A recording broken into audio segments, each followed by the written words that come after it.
Tatlong minor de edad ang nasagip ng mga otoridad sa operasyon kontra prostitusyon sa Caloocan.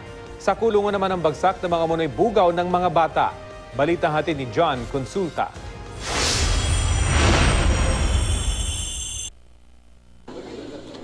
Nang makuha ang hudyat mula sa asset, mabilis na pinasok ng mga tauhan ng National Bureau of Investigation Anti-Human Trafficking Division ang motel na ito sa Caloocan City.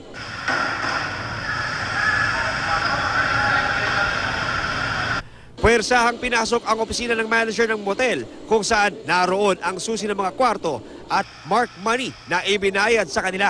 Ang mga babae binubugaw at tinatanggap nyo rito kahit mga minor de edad. Hindi namin nakikita yung mga pumapasok ng babae dito. Bakit hindi nyo nakikita? Kasi siyempre, minsan pa nandito nakatalo pa.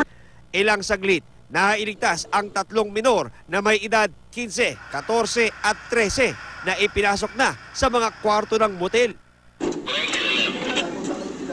Go ahead.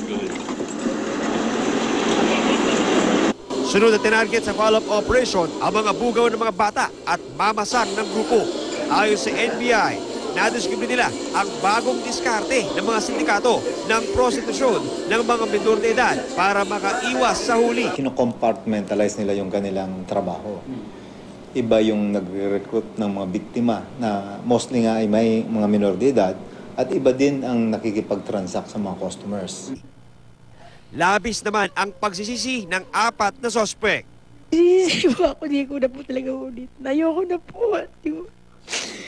Sila po ay ito-turn over natin sa DSWD para sa karampatang counseling. Naharap sa kasong paglabag sa child abuse, RA 7610 at trafficking of minor na walang piyansa. John Consulta, GMA News.